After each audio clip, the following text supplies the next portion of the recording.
એ અશોકાજી, હવે આપણે પદ સાંભળીએ. હા, ઉમેશભાઈ. ઉમેશભાઈ. ઓકે. ઉમેશભાઈ અનમ્યુટ કરજો, ઉમેશભાઈ. हाँ जी। ઓકે. ઓકે. जय सच्चिदानंद। જય સચ્ચિદાનંદ. बंधन बंधन रागे द्वेषे जग विषमय बन तू मन क्लेशे। बंधन बंधन रागे द्वेषे जग विषमय बन तू मन क्लेशे। ચાંડાળો ચાર કસાયો છે, આરોપિત ભાવે રસ ખેંચે। બંધન બંધન રાગે દ્વેષે ચારેય ગતિમાં દુઃખ બંધી સોનાની સાંકળ દેવ ગતિ। લોઢાની બેડી મનુષ્ય ગતિ તિર્યંચ નરક વેદન કષ્ટે। ક્રંદન ક્રંદન ચંચળ ક્ષેત્રે ઉદગલ બંધે આ સ્રવ મિશ્રે।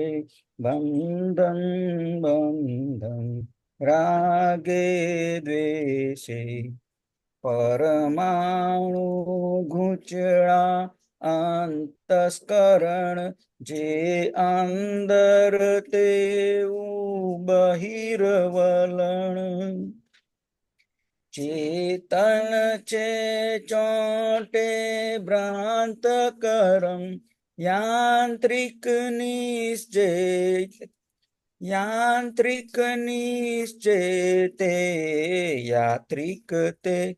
વંદન વંદન વિતરાગ વૃત્તે જગ તન મન ઠરતું અનુદેગે।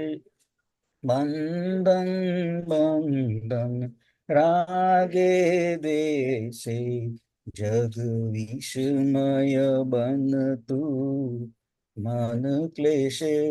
ચાંડાળો ચાર કસાયો છે, આરોપિત ભાવે રસ ખેંચે। બંધન બંધન રાગે દ્વેષે સ્થૂળ દેહથી આત્મા સાવ જુદો મન બુદ્ધિ ચિત્તથી હું જુદો। મારું કલ્પ્યું ત્યાં અહમ ઉભો જગ ઉભું થયું મમતા ઠેકે। અક્ષય સુખમ આત્મ ઝંખે જ્ઞાની મળતા મોક્ષ જ મહેકે। બંધન બંધન રાગે દ્વેષે સ્થૂળ સૂક્ષ્મ ને કારણ પૂદગલ તીન તેનાથી મૂળ શુદ્ધ આત્મા ભિન્ન।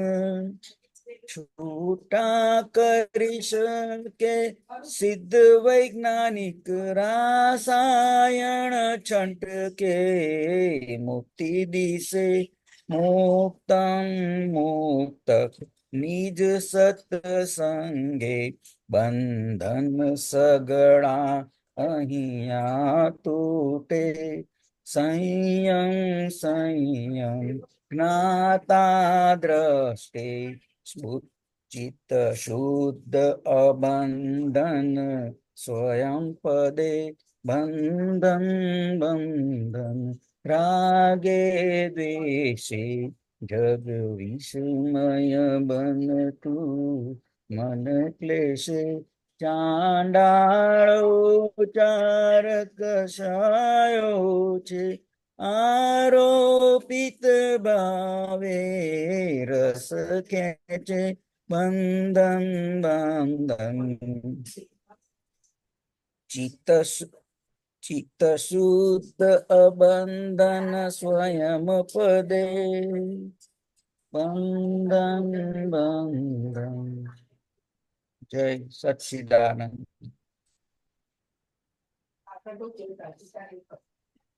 જય સચિન હસમુખાનંદ. જય સચ્ચિદાનંદ. જય સત્યાનંદ. ઉમેશભાઈ બહુ સરસ પદ ગાયું અને રાગ ને બધું બી બહુ સરસ રહ્યું એવું છે. આ દાદા ભગવાન પ્રત્યે આપણને બધી સમજણ પડી કે જે ચારેય ગતિ છે, મનુષ્ય ગતિ, દેવગતિ, એટલે કે ચારેય ગતિ છે એ બધી જ કેવું છે, દુઃખ વાળી છે. એકેય ગતિમાં સુખ છે નહીં. સમજાય ને? એટલે કે કહે ને કે સોનાની સાંકળ દેવગતિ છે. દેવગતિમાં હોય તો દેવગતિના પણ દુઃખો બધા એ રીતના હોય છે. જે દેવો હોય છે આપણને બહારથી એવું લાગે કે બધા સુખી છે, પરંતુ એ લોકોના પણ દુઃખો એ રીતના હોય છે. એ લોકોના દુઃખો કઈ રીતના હોય છે? તો કે બધા એ દેવોને કેટેગરી હોય છે બધી. શું હોય છે? એ લોકોને કેટેગરી. જેમ આપણે ઓફિસમાં હોઈએ તો કેવી કેટેગરી હોય છે ને, ઉપર નીચે ઉપર નીચે ઉપર નીચે, એવી એ લોકોને દેવોને પણ અલગ અલગ પ્રકારની કેટેગરી હોય છે. એને તે એના નીચેના દેવને કંઈ પણ કરવું પડે, સાંભળવું પડે ને, તો કે એને હંમેશા ઈર્ષા. કારણ કે જેમ સાહેબ હોય બધાને અલગ અલગ ફેસિલિટી મળે ને, એમ એ લોકોને ફેસિલિટી પ્રમાણે હોય, પણ તે બીજાનું જોઈને એને અંદર ઈર્ષા ભાવના દુઃખો હોય. પછી સૌથી વધારે દુઃખ ક્યારે થાય? તો કે જે દેવો હોય ને એ એમનું આયુષ્ય જયારે પૂરું થવાનું હોય ત્યારે એને 6 મહિના પહેલા એ લોકોને અવધિ જ્ઞાનની અંદર દેખાવાનું શરૂઆત થઈ જાય કે ભાઈ હવે આ દેવ લોકોનું આયુષ્ય પૂરું થઈ અને મારે ક્યાં જન્મ લેવાનો છે. અને એ જે 6 મહિનાનો સમય હોય છે એની માળા બધા અંદર કહે કે માળા અંદર ધીરે ધીરે કરીને સુકાતી જાય, એને પરથી ખબર પડે કે ભાઈ આયુષ્ય એમનું હવે પૂરું થવાનું છે. દેવ લોકોને ક્યારે ઉંમરમાં એક યંગ જ હોય, લોકો ક્યારે ગયડા કે બુઢા ના થાય કે બાળક બી ના થાય, હંમેશા જુવાન જન્મે અને જુવાન જ મૃત્યુ પામે. પણ એ માળા સુકાતી જાય ને એમાં એને પછી અંદર અવધિ જ્ઞાન ની અંદર બધું દેખાતું જાય કે હવે ક્યાં જવાનું છે. ને એ જે દુઃખ છે એ ભયંકર દુઃખ છે. એટલે કે સોનાની સાંકળ દેવગતિ છે, લોખંડની બેડી મનુષ્ય ગતિ, અને તિર્યંક નરક વેદન કરે. એટલે તિર્યંક ગતિના બી દુઃખો એટલા બધા છે. એ તો આપણને બધા આંખે દેખાય એવા દુઃખો છે ને. તિર્યંક ગતિના કેટલા બધા દુઃખો છે કે ભાઈ રહેવાનું ઘર ના મળે. મળે એ લોકોને કેનેડા મળતા હશે જો અમુક અમુક જણને. બધે સરખું જ. બધે સરખું. એમાં બાર જ. હા, તિર્યંક ગતિના જીવોને તો રહેવાનું ઘર ના હોય. હા, રહેવાનું ઘર ના હોય, પછી ખાવાનું કઈ ઠેકાણું નહીં, લોકો હંમેશા તિરસ્કાર કરે. એ બધા તિર્યક ગતિના જીવો. પોતે ગમે તેટલું લઈને આવેલો હોય પરંતુ એ અમુક લિમિટ થી આગળ એ વધી જ ના શકે. અને નર્ક ગતિના જે દુઃખો છે એ તો અતિશય અતિશય વેદના વાળા દુઃખો છે. સમજાય ને? દાદા ભગવાન કહેતા હતા કે નર્કની ગતિના જો દુઃખોનું વર્ણન કરે ને, સહેજ સામાન્ય વર્ણન કરે ને, તો પણ લોકો કેટલા પાપો કરતા અટકી જાય. એવું બધા કહે છે કે આ એક આંગળી હોય ને, એક આંગળી, એ નર્ક ગતિને એક આંગળીની અંદર અબજો જીવ રહેતા હોય. કેવા રહેતા હોય? આપડે જેમ બંગલો છે એમાં 1 કે 2 જીવ રહેતા હોય છે ને આખા મકાનમાં, તો કે આવા એક જ આંગળી જેટલા ક્ષેત્રની અંદર અબજો જીવ રહેતા હોય, એકની ઉપર એક. અને બધા જ જીવો કેવા હોય કે એકબીજાને કષ્ટ આપે ને એની માટે જીવતા હોય. સમજે? અને કે એક નર્ક ગતિમાં સ્લાઇડ બી અજવાળું ના હોય. હંમેશા અંધારામાં જ જન્મ થાય અને અંધારામાં જ મૃત્યુ થાય. સમજાય ને? એ નરગતિના બધા જીવોના અંદર બધું ઘણું બધું વર્ણન દાદા ભગવાને પણ કરેલું છે. અને બધા અમુક અમુક શાસ્ત્રોમાં પણ એનું બધું વર્ણન છે એવું છે. એના શરીર પણ એ રીતના હોય, પારાના શરીર હોય. કેવો શરીર હોય? બધું મર્ક્યુરી. મર્ક્યુરી. વેદના બધી સેમ હોય. સમજાય ને? વેદના બધી સેમ હોય. એને કાપે નિરંતર. દાદા કે એને કાપે, અને કાપતી વખત જે વેદના થાય એ બધી વેદના સહન કરે, અને એ સહન કરતા કરતા પછી પાછો ભેગો થાય. પાછો સહન કરે અને પાછો ભેગો થાય. એના જે બધા એના જે કષ્ટો ત્યાંના બધા જીવો હોય ને, હા હા, એના કષ્ટો એટલા બધા અંદર હોય એવું છે. એટલે કે એ નર્ક ગતિની અંદર પણ એટલી બધી વેદના હોય, અને એ વેદના એ નર્ક ગતિમાં બી જયારે એને પૂર્ણ થવાનું હોય ત્યારે વેદના વખત એને બી અમુક જીવોને એવું અવધિ જ્ઞાન હોય કે આ મેં કયા કર્મો કરેલા, સમજે, કે એનું આ ભોગવવાનો છે, એ પણ એને બધું અંદર દેખાતું હોય છે. એટલું બધું અંદર ઘણું બધું વર્ણન કરેલું નરગતિનું અંદર. તો કે તિર્યંચ અને નરગતિ ના વિદો, અને મનુષ્ય ગતિ એ કેવી છે કે લોકોની બીડી. એટલે ચારે ચાર બંધન કરતા વાળું છે. કેવું છે? બંધન બંધન કરતા વાળું છે એવું છે. ખાલી એક મનુષ્ય ગતિ આપણી એવી છે કે એમાંથી આપણને છૂટવાનો રસ્તો મળે, બાકી કોઈ ગતિમાં છૂટવાનો રસ્તો મળે એવું મળે નથી. નહીં. દેવલોકમાં પણ ના મળે, તિર્યંચ ગતિમાં ના મળે, નર્ક ગતિમાં ના મળે, કોઈ પણ જગ્યાએ મળે. ખાલી મનુષ્ય ગતિ આપણી છે એમાં આપણને મળે છે. એટલે જ ઉત્તમ કીધી ને મનુષ્ય ગતિને, હા સમજાય ને. મનુષ્ય નો જન્મ, ભારતની ભૂમિ અને જ્ઞાની પુરુષનો મેળાપ, કે આ ત્રણ વસ્તુ ભેગું થઈ જાય તો કે જીવને મુક્તિ, આ સંસારમાંથી મુક્ત થવાનો રસ્તો ભેગો મળે થઈ જાય. સમજાય ને. એ ભાવના કરી હોય તો આપણને મળે એવું છે. હા બાકી ભાવના ના કરી હોય તો કશું મળે ને. નહીં જ્ઞાની પુરુષ બાજુમાં જ હોય પરંતુ આપણને ભેગા થાય નહીં. નહીં. સમજાય ને. આ તો આપડે બધા મહાત્માઓ અને બધા પુણ્ય છે એ તો કે સામેથી એ તો દાદા અનુભવ ભગવાન. છે જ, એનો અનુભવ છે જ. એ તો હમ અનુભવ છે જ. આપણે સાક્ષાત અનુભવ છે. ભાદરણમાં રહેલા, વડોદરામાં રહેલા, પેટલાદમાં રહેલા, ખંભાતમાં દાદાની હમ બધી જગ્યાએ દાદાની યાત્રાઓ થયેલી, પણ સંજોગો હમ કેટલા બધા વર્ષો પછી દાદાનો સત્સંગ મળ્યો. મળ્યો. હા, હા પણ મળી ગયો ને હા, એ મળી ગયો ઇમ્પોર્ટન્ટ મળી છે. ગયો. એવું છે. હા હા, એટલે મળી ગયો ને એ ઇમ્પોર્ટન્ટ છે એવું છે. હા કે ભાઈ આપણને ભેગો થઈ ગયો, આપણી ભાવના હતી પણ કંઈક કાચી પડતી હશે એટલે સંજોગ થોડો લંબાયો, પરંતુ હા આપણને એ વસ્તુ મળી ગઈ. હા સમજાય ને. હા એ વસ્તુ દાદા આપણને, દાદાનું જ્ઞાન, દાદાની સમજણ અને દાદાની ભક્તિ અને આખું વાતાવરણ આપણને ભેગું થઈ ગયું. સમજે ને. એ હા અંદર આપણે નક્કી કરેલું હશે ભાવના, ભલે અંતરાય તો અંતરાય તૂટી ગયો અને બધું ભેગું થઈ ગયું આપણને. સમજાય ને. એ તો યા ક્યાં, અને આવું ભેગું થયા પછી આપણે શું કરવા જેવું છે તો કે બરાબર. આ જ્ઞાનને જ આપણે પાકું કરવા જેવું છે. હા સમજાય ને. આજે આપણને સમજણ મળી છે, એ હા સમજણ જ દરેક સંજોગોની અંદર આપણે એપ્લિકેશન કરી અને એ હા સમજણ જ દ્રઢ કરી નાખવા જેવી છે. સમજાય બરાબર. ને. કે કોઈ આ જે કઈ પણ બહારનો જે વ્યવહાર છે કે આ વસ્તુ છે એ હા બધું કેવું છે તો કે બધું જ રિલેટિવ છે. કેવું છે? બધું બધું જ જ રિલેટિવ. રિલેટિવ છે. સમજાય ને.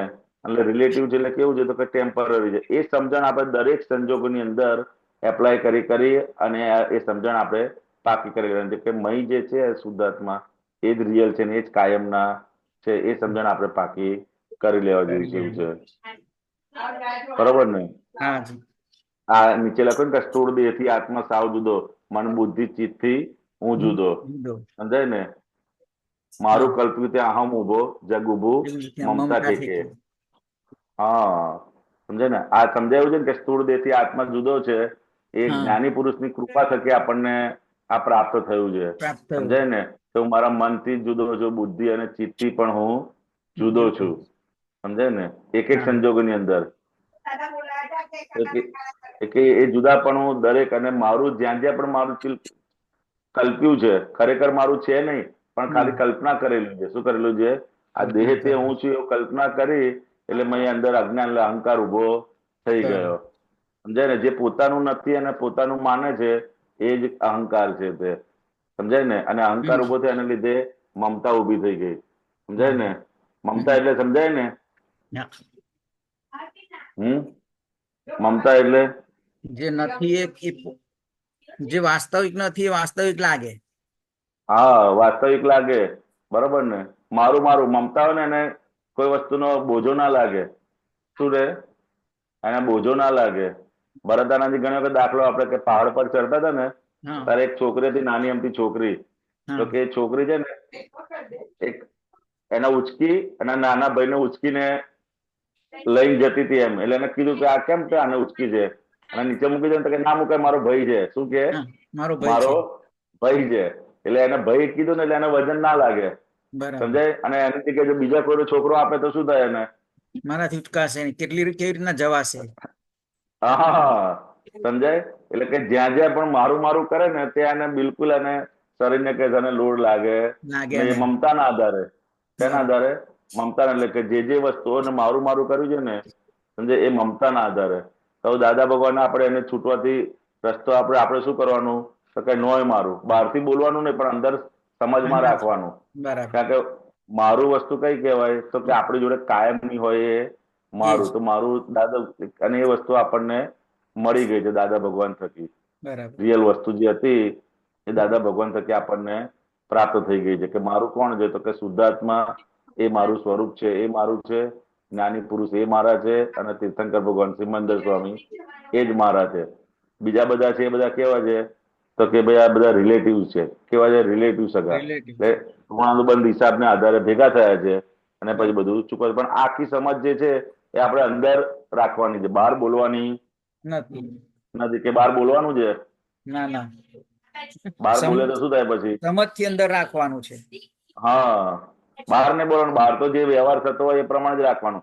જેમ દાદા બરાબર. ભગવાન હતું ને, બહારનો વ્યવહાર તો જે પ્રમાણે વ્યવહાર લોકોમાં ચાલતો હોય એ પ્રમાણે જ રાખવાનું, પણ અંદર આપણે સમજ અંદર પાકી કરતા જવાનું. બરાબર. સમજાય ને? તો કે અક્રમ વિજ્ઞાન આખું આખું ત્યાં આગળ આવેલું છે, આખી એની સમજ. કે બહારનો વ્યવહાર તો જે ચાલતો હોય ચાલતો હોય, પણ અંદર જે આપણે 5 આજ્ઞાની ગોઠવણી થકી અંદરની સમજ પાકી કરતા જવાનું છે. બરોબર ને? હમ. તમારે તો ત્યાં આગળ તો કેનેડામાં તો બધાને ટાઈમ મળતો હશે ને ફૂલ? કે ના મળે અંદરની સમજ પાકી કરવાનો? ના, સમજ કરવાનો ટાઈમ તો મળે જ ને ફૂલ. એમાં તો એ તો ગમે ત્યાં તો એ તો હા. સરખું જ રાખે. હમ. ટાઈમ નો સવાલ, સમજ માટે કઈ હા, આપણે એમાં ટાઈમની જરૂર નથી. હા, ટાઈમની જરૂર નથી. આમાં કઈ અલગ આખું આમ કરીને ધ્યાન કરીને બેસવાની જરૂર નથી. એ ના. જેવા સંજોગ મળે, કવિતા તો કે જેવા મળે છે સંજોગ એવા થશે હા. પ્રયોગો. તો કે જેવો સંજોગ મળે એ આપણે આપણો પ્રયોગ ગોઠવી દઈશું, તો કે એ સમજ આપણે દરેક સંજોગની અંદર એને દાદા ભગવાન ગોઠવણી કહેતા હતા. શું કહેતા હતા? બરાબર. કે ગોઠવણી ગોઠવણી. કરવાની. આપણે દરેક સંજોગની અંદર આપણે ગોઠવણી રાખવાની. નહીં તો ગોઠવણી નહીં રાખીએ ને તો કે એ સંજોગનો લાભ આપણને મળશે નહીં. નહીં. સમજાય ને? હવે હા. સવાર ઉઠીએ ત્યારથી કે રાતના સુઈ જઈએ, વ્યવહારની તો આ શરીર, બહારનું જે શરીર છે ને, એ બધી એની ગોઠવણી ઓટોમેટિકલી કરતું જ જશે. કરતું જ હશે. સમજાય ને? જેવું તમે ઉભા થશો ને એવું તમારે કેવું નહીં પડે કે ભાઈ ઉમેશભાઈ ચલો બ્રશ કરો. એ એની જાતે જ ઉભા થઈને સીધા બ્રશ લઈ લેશે. બરાબર છે. કારણ તો આપણે કહેવું શું પડશે? કે ભાઈ તમે શુદ્ધાત્મા જુઓ, એ એને કહેવું પડશે કે બરાબર ભાઈ છે. ઉઠનાર કોણ છે. બરોબર? અને હા. ઘરની અંદર શુદ્ધાત્મા જો એ પુરુષાર્થ આપણે કરવો પડે. બહારનો જે વ્યવહાર છે ને એ ઓટોમેટિકલી થઈ જ રાખે છે. બરાબર તમે છે. એમાં કોઈ જાતનો પુરુષાર્થ છે ને કે ખરો પુરુષાર્થ એમાં ના. એમાં કોઈ પુરુષાર્થ ઓટોમેટિક થઈ જ રાખશે. થઈ કારણ કે જશે. ભરીને લઈને આવેલું, ચાર્જિંગ કરીને આવેલું છે ને, હા એટલે હા. ઓટોમેટિક જે બેટરી ચાલુ થશે ને એ થશે. ઓટોમેટિક સવારથી સાંજ સુધીની એની ક્રિયાઓ બધી જ એની રીતે કરે જ રાખશે. તો કરવાનું શું બરાબર. રહ્યું છે? તો કે આ જ્ઞાન જાગૃતિની ગોઠવણી આપણે દરેક સંજોગોની અંદર ગોઠવ 5 કરવાની છે. આજ્ઞામાં રહેવું છે કે શુદ્ધાત્મા 5 બધા જોવા છે.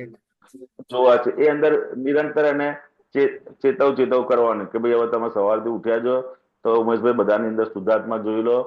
બરોબર? ઘરના સભ્યોની અંદર શુદ્ધાત્મા જો, તમે જે ઓફિસમાં જાઓ છો, વોક કરવા જાઓ છો, ઝાડપાની અંદર શુદ્ધાત્મા જો, એ જ્ઞાન આપણે પાકું કરવાનું છે. સમજે? કે તમને ઉઠાડ્યા કોને ઉઠાડ્યા છે આપણને? વ્યવસ્થિત શક્તિ. બાજુવાળાએ કે પછી આજુબાજુવાળા કે બીજા કોઈ ઉઠાડ્યા છે? વ્યવસ્થિત શક્તિ એ.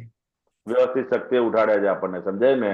તો કે હા. ભાઈ આજે વ્યવસ્થિત શક્તિ આપણને ઉઠાડ્યા છે, તો કે આ જ્ઞાન આપણે પાકું કરી કરી લો. લેવું. સમજાય ને? એટલે કે એ અંદર આખા સવારથી ઉઠીએ કે સાંજે સુઈ જઈએ ત્યાં સુધી બહારની જે બધી જ ક્રિયાઓ ઓટોમેટિકલી થઈ જ રાખતી હોય છે, પણ એની અંદર એક કરતી વખતે આપણે આપણી જે જ્ઞાનની સમજ જેટલી જેટલી પાકી કરતા જઈશું એટલું એટલું આપણું આ જ્ઞાન દ્રઢ થતું જશે. અને જ્ઞાન દ્રઢ થતું જશે પછી ઓટોમેટિકલી એ દરેક ની અંદર એ સમજ જ પછી કામ કરતી જશે. કરતી જશે. સમજાય ને? અને આપણે એ જ કરવાનું છે હવે, બાકી બીજું કશું નવું કરવાનું નથી. નથી. જે આ છે જ્ઞાન પ્રાપ્ત થયું છે એ જ જ્ઞાનને આપણે દરેક સંજોગોની અંદર એપ્લાય કરી અને પાકું કરી નાખવાનું છે. બરોબર ને? બરાબર છે. તો થાય એવું છે કે અઘરું છે કામ? ના ના, થાય એવું છે. અઘરું નથી, પણ નિશ્ચય રાખવાનો અને દાદા જોડે શક્તિ માંગવાની કે ભાઈ મારે હા, એટલે જા. જ્યાં જ્યાં પહેલા નક્કી કરવાનું અને પછી જ્યાં જ્યાં ચૂકાઈ જાય છે હા. તો કેટલા ભાગમાં આપણે જોઈ લેવાનું કે કઈ કઈ જગ્યાએ ચૂકાઈ જાય છે અને શેના આધારે ચૂકાય છે, સમજાય બરાબર. ને? હા. શેના આધારે ચૂકાય છે એ અંદર જોશો ને કે ભાઈ આ વખતે આપણે કઈ અજાગૃતિ, કઈ આપણી અણસમજણ કામ કરી કે જેથી કરીને હું આ વ્યવસ્થિત શક્તિ કરતા ના સમજાયું, તે અણસમજણ આપણને સમજાયું. દેખાશે. હા. સમજાય ને કે કયા અણસમજણને આધારે મને એ ના જાગૃતિ રહી, તો એ ચૂકી આપણે જવાય. જોતા જઈશું. હા. તો એ પછી ધીરે ધીરે અણસમજણને આપણે સવળી કરતા જઈશું ને, એમ હા. એમ કરતા કરતા એ રસ્તો આગળ ક્લિયર થતો જશે. થશે. સમજાય ને? હા. એવું છે. બરાબર છે. બોલો, તમારો બીજો કોઈ અનુભવ હોય તો કહો. બીજું કોઈ અનુભવ છે નહીં, પણ આજ હવે નક્કી પણ વાત થયું કે ભાઈ સતત 5 આજ્ઞામાં રહેવાનું, નિરંતર એ માટે દાદા માટે શક્તિ માંગવાની. દાદા અવારનવાર આપણને સૂત્રો રૂપે અને આપણને કહેલું છે કે તમે નિરંતર શક્તિ માંગતા રહો.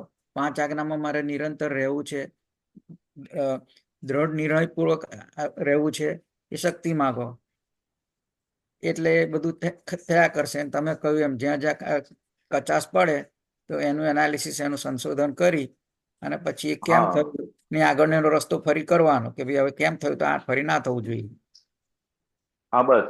એટલે એ જ્યાં જ્યાં પણ આપણી જાગૃતિ છે ને, જ્યાં આપણે વિશેષ ઋણાનુબંધ હિસાબ હોય ને, હા. આમ આપણે સામાન્ય રીતે જ્ઞાન જોઈએ તો બધી જગ્યાએ તમારે ઓકે ચાલતું હોય, પણ એવો જેને જો વિશેષ ઋણ હોય, દાદા ભગવાન ચીકણી ફાઇલો કહેતા હતા કે હા. એ જયારે હોય ત્યારે એને જાગૃતિ આપણે વિશેષ જરૂર પડે. આમ બાકી સામાન્ય રીતે તો આપણે, તમે બહાર માર્કેટમાં ગયા હોય તો બધે શુદ્ધાત્મા તમારે આરામથી દેખાતા હોય, સમજાય બરાબર. ને? પરંતુ જેવું જેની જોડે તમારું વિશેષ ઋણાનુબંધ હોય એ જેવા આવે ને, એવું શુદ્ધાત્મા ભૂલી જવાય અને એની જોડે જે બનેલો હિસાબ એ હા, પેલું આંખ સામે આવે. હિસાબ જ એ ઘૂંટાય બધા ઘૂંટાય કરે, હિસાબ ઘૂંટાયા કરે હા, ભારેથી. એ જ મોટા ગોળ. એટલે એ સમયે આપણે એની વિશેષ જાગૃતિ રાખવાનું, ભાઈ કે આજ બની ગયું તો એ હિસાબને આધીન હતું અને હા. ખરેખર તો એ કોણ છે? તો કે શુદ્ધાત્મા જ છે. તો કે એ સમજણ આપણે ત્યાં આગળ એપ્લાય કરવાની, સમજાય ને?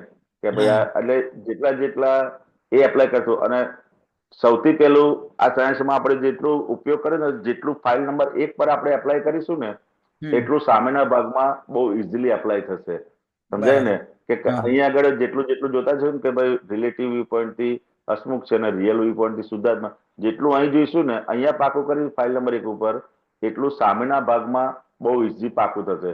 એટલે વ્યવસ્થિત શક્તિ કરતા છે એવું આપણે અહીંયા આગળ અંદર આખી મશીનરીમાં જોઈએ ને, તો કે હા. ભાઈ આ હૃદય છે, એ એની રીતે કામ કરે છે, હાથ પગ છે, માથું છે, આંખ છે, એ આખું બધું વ્યવસ્થિત ને આધીન ચાલી રહ્યું છે, સમજાય ને? એ હા. જેટલું જેટલું એક એક આપણે પોતાની અવસ્થાઓમાં ચેક કરતા રહીશું ને, તો હા. કે એટલું સામેના ભાગમાં બહુ ઇઝી થશે આપણને.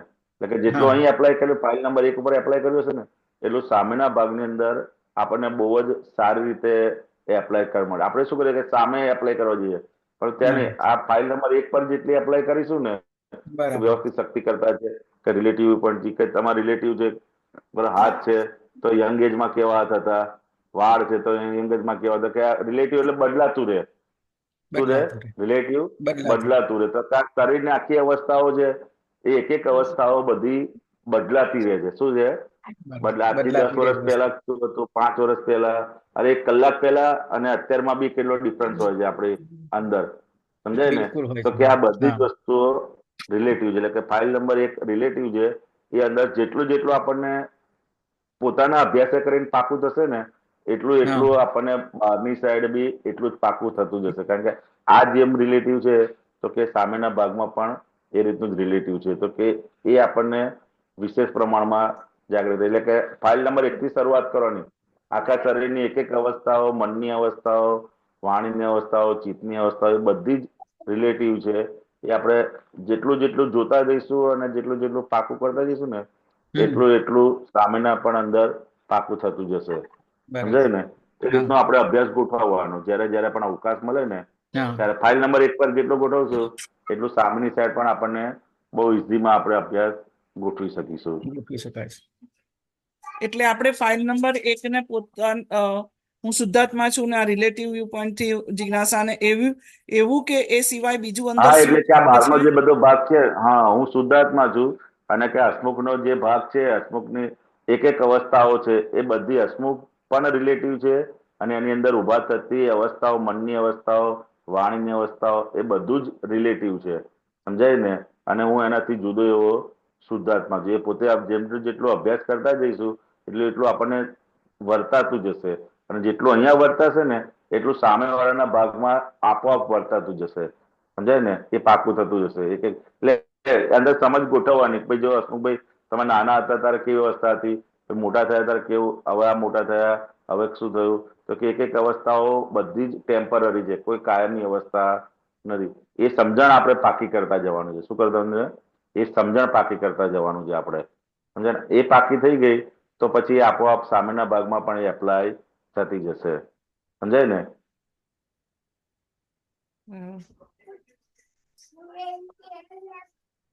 અંદર એ સમજણના ભાગમાં આપણે ગોઠવવાનું છે. શું કરવાનું છે? એ સમજણના ભાગમાં ગોઠવવાનું છે. સમજે ને?